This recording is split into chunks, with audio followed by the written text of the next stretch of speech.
Hey everyone, David and Gino here, taking a look at one of the rescheduled stakes races from last Saturday at Saratoga that hopefully will be run this Saturday. I know the weather forecast doesn't look too much brighter or sunnier than it did last Saturday at the moment, so fingers crossed that we get these turf stakes in for Saturday. And race 6, one of the grade 1 events, is the Saratoga Derby Invitational. This one going a mile and 3/16 on the Mellon turf course for 3-year-olds. And Gino, a slightly different field than we saw entered for this race last week. We've got some new players, one in particular who did not come back to play, Diego Velasquez, for Aidan O'Brien. I believe he shipped back to Europe, so he would have been the big favorite in this race. Now he's not going to play, and I think it makes it a more wide open affair for this upcoming Saturday.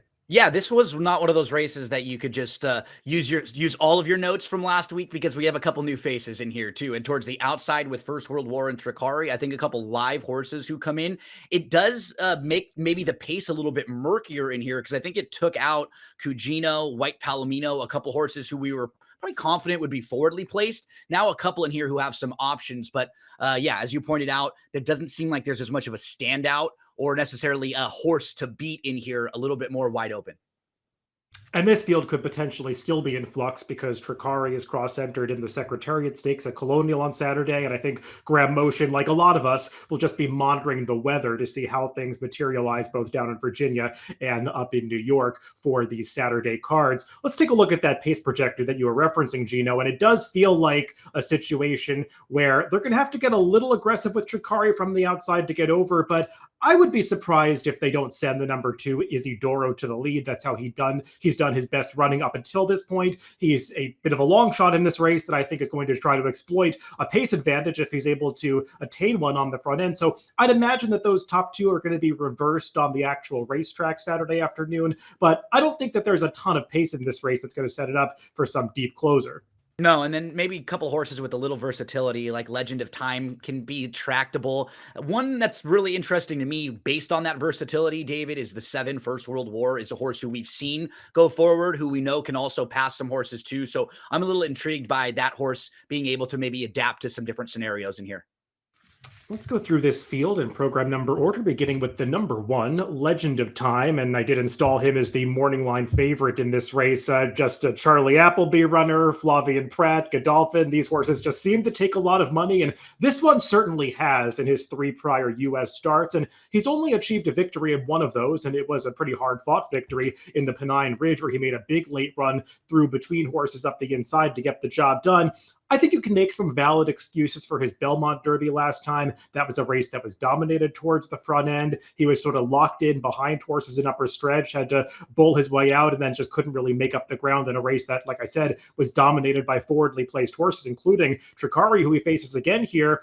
I'm still not sure about this horse's overall quality, though, Gino, and I wasn't sure about the overall class level of that Belmont Derby compared to this race. Yeah, I completely agree with you. When you look at his form, it's tough to knock the last couple of races, but I just don't think he has maybe as high of a ceiling as some of the others in here. And I think based on the connections and, as you pointed out, how they get bet, his value will be just sort of lower than his actual chances of winning this race. So I'm looking in here. I thought there were a couple others that were just more intriguing based on their value in here than Legend of Time. So I'll be a little cold on him in this spot, David. When we handicapped this race last week, I think I was a little dismissive of the number 2, Isidoro, who just looked like an outsider in that race, and there was other pace in there that I thought was going to make his life difficult. I think the way this race was redrawn, it makes this horse a little bit more dangerous, and I think it's interesting that this time Irad Ortiz was named to ride, definitely a live jockey to have on his back as a rare price that's going to go off with Irad underneath him or on top of him. And Isidoro, a horse who was involved in a pretty honest pace last time in the Tail of the Cat that did ultimately fall apart at Monmouth. He was dueling with another horse that he did put away at the top of the stretch before he and the others were swallowed up by closers, including Carson's Run at the end. This horse has run some decent races. He's got to win at the distance. I'm not going to be surprised when he leads them a long way, but I still think a victory is going to be a big ask. Yeah, it wouldn't be shocking to see him kind of a length or 2 out front, and then maybe the others thinking that they would all be fine, kind of tracking second behind him. And then that's how horses like him outrun their odds. And I think you were pointing something out that was interesting. I thought his last race was actually pretty decent, because he did win the battle of the speeds in there. He was dueling throughout the race, and the other pace horse that he ended up putting away, backed up and finished 7th that day. And he actually held 4th in an okay spot. So yeah, for a horse who can give you a decent run for your money and at least be a bottom of exotic horse, I think this race shapes up better than when we talked about it last week for his chances of hitting the board.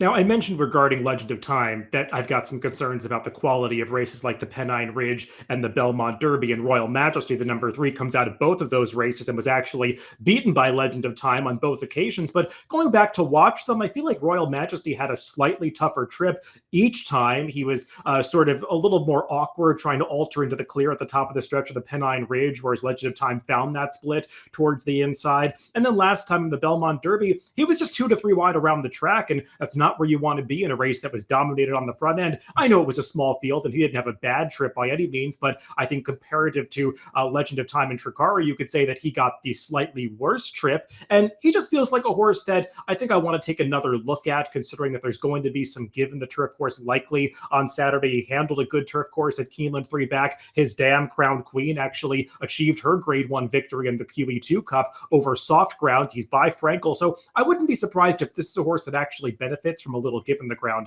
if we get it.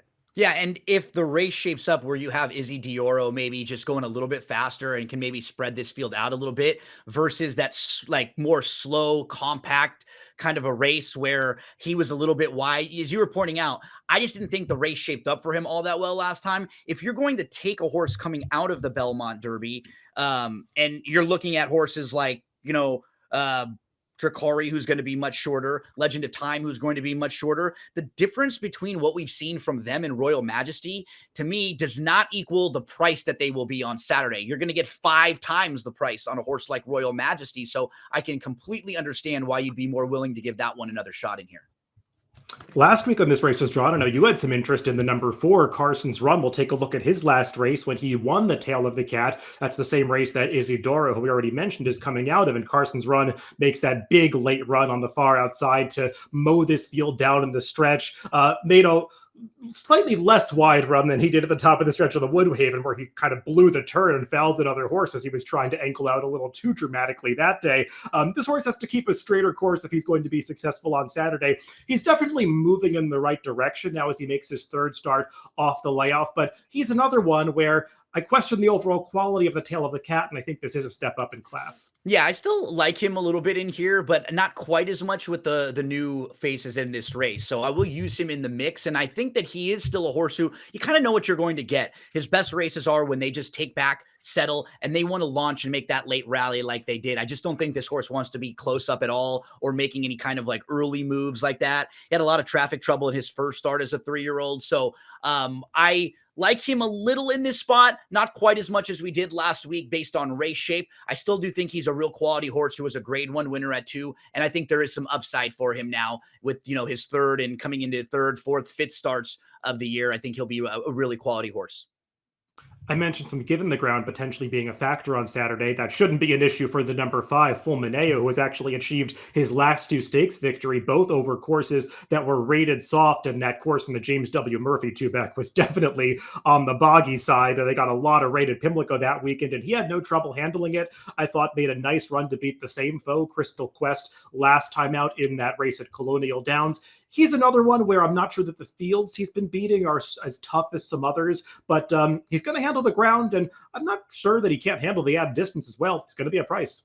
Yeah, he's a multiple stakes winner, and he just does feel a cut below this group and what their ceiling could be if a lot of these horses were to show up with one of their better efforts. So yeah, he would be one that I would be paying attention. And if this was a race that stayed on the grass, but it was wet, as you pointed out, you might want to upgrade him because he is one of those horses who can probably run better in the less than ideal conditions for some others. So he would be one that could maybe take advantage of a particular style of turf course. So I'll be kind of watching and waiting and seeing what the weather and maybe what the course looks like on Saturday if he shows up.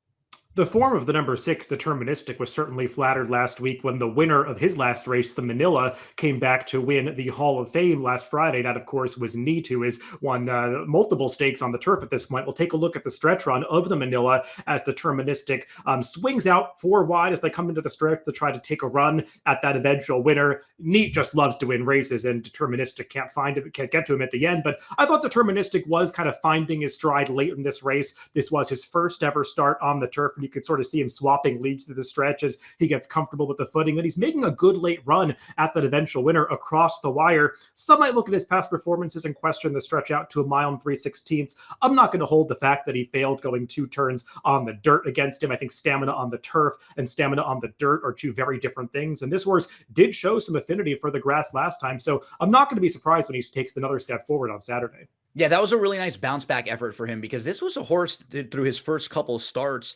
After that Gotham win, he's right up towards the top of the division as far as the 3-year-olds are concerned. That was like an eye-opening victory for him coming off that long layoff.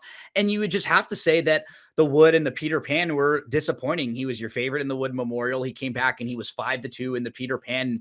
And while he did have maybe a wide trip and maybe less than ideal trips, you just wanted to see a little bit more from him in those races. So when they flipped to grass, you were just hoping to see a much better effort. And that's what we got. So anyone who feels positively about deterministic now on the grass and where he's heading, I'm fine with. Still have some questions about the overall class of him versus a couple of the others, but I think he's definitely heading in the right direction. And if you're looking for a price horse in here, there are probably 2 or 3 of them. I think he would be one of them.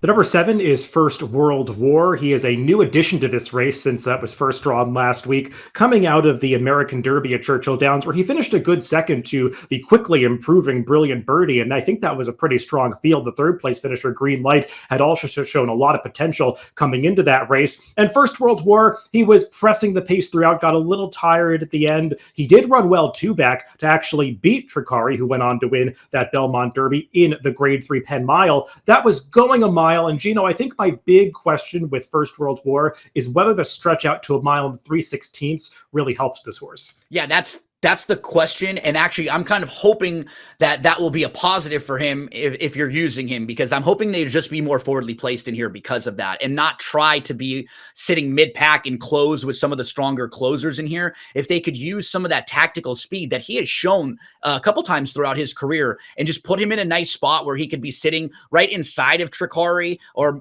right on even terms with Tricari, not far behind him. That's the key for him, David, because I just think he wants to use his tactical speed to his advantage, not necessarily have to be worrying about closing with the really strong kickers when it's late in this race. So I think if you play First World War, like I will probably in this race, if we can get a fair price on him, you'll know early on and you'll probably get a good feel for the trip. Like if he's close up and within a few lengths, I think you should feel like you'll have every chance if he's good enough. If he's more mid-pack to the back of the pack, that's where I think he's going to have a tough time finishing late with some of the other finishers. So for him, can he take advantage of tactical speed from the outside, going a little bit farther, and can Dettori have him just in a really nice spot? I was impressed with what Dettori was able to do on the West Coast, using speed a lot of the times on the dirt in particular with really good speed horses, because that was something that I wasn't really sure he was. I knew he was a very patient rider and a strong finisher, and we'd seen him millions of times going long on the turf through the years, but seeing what he did like in dirt sprints, I was impressed. So hopefully he can get this horse just more forward in here to get a nice, good, early, comfortable spot. And then the number 8 is Tricari, who we've already mentioned a few times in this preview. He's coming out of the Belmont Derby, where he was the winner, earning that Grade 1 triumph. We'll take a look at the stretch run of that race, a race that we've already talked about. Some trips, Legend of Time is in behind, Royal Majesty is 2 wide and 4th at the moment, but that's Tricari with that white blaze on the outside, about to take over from White Palomino at the end, and gets a fight from that foe all the way to the wire. Like I said, these two just dominated on the front end this day. But Gino, I think it's fair to say, even with all the winning that this horse has been doing, he still doesn't necessarily get the respect that he deserves. He was 47-1 in the American turf. He was surprisingly high at 5-1 last time out in the Belmont Derby. I think that's probably one of the days that you wanted to have him. He's going to be a shorter price again here, but I won't be surprised when he's not the favorite once again with Legend of Time in the race. Yeah, he's super honest. I mean, his last 6 races, we have 4 wins. We have a maiden win, a stakes win, a Grade 2, and a Grade 1 win. He was 3rd beaten a neck and 2nd beaten a neck. in those 6 races. So, I mean, you really cannot knock anything this horse has done. With his running style, too, he's drawn well because it doesn't look like he should be forced wide in here. He could probably sit very nicely from the outside and kind of pick his trip, whatever they would like to do with Johnny V aboard. Like, he's just such a cool horse. He's really tough for me to knock overall. And what's even better, like you said, as a gambler, he doesn't get bet all that hard. So you get some value on him and you get a good run for your money because he shows up with a really nice account of himself each and every time. Just a tough horse to knock overall. Yeah, I found an interesting stat actually for his sire, Oscar Performance. I was looking up some of the sire stats in a DRF formulator, and Oscar Performance with horses racing on wet turf courses is actually 15 for 49 with his progeny. That's a win rate of over 30%. So he's had a lot of success with horses racing over turf courses that have some given them, as Tricari will likely be on Saturday if he participates up in New York. Well, let's throw up our picks for this race. And we both got Tricari somewhere in the mix. You're going for the number 7, though, First World War, for I think a lot of the reasons you mentioned, the likely trip he's going to get in this race. Yeah, we have a couple of the same horses in the mix too. I think we have both the Clement runners in there as like live price horses you could throw into the mix in some way, shape, or form. For me, the versatility that we've seen from First World War and the fact that he's drawn to the outside, going a little bit longer, as you pointed out, the main knock would be, can he get this distance? Is this truly where he would be at his best? And I'm hoping that the counter will be, well, since they're going a little bit farther, they're going to try to get a little more aggressive and just put him in a very nice spot early on. So I have First World War on top. I think Tricari, the measuring stick for this race, super honest. And then behind, I have a couple Clement runners who I think could offer you some nice value there with Carson's run and with Deterministic. Yeah, and my thinking in putting the number 3 Royal Majesty on the top is sometimes when we get some rain and given the turf courses on race days like this, not always it's the best horse winning, but sometimes the horse that's best suited to the conditions. And I think Royal Majesty is the kind of horse that could really appreciate the scenario that he's going to find himself in on Saturday. So I put him on top, thinking he's going to be a better price than the horse that I did like last week, Deterministic, who I still think has a big shot in this race, but went for the bigger price this week with the number 3 Royal Majesty, the number 7 First World War for Gino in the Grade 1 Saratoga Derby Invitational on Saturday at Saratoga. Good luck if you're playing the races this weekend.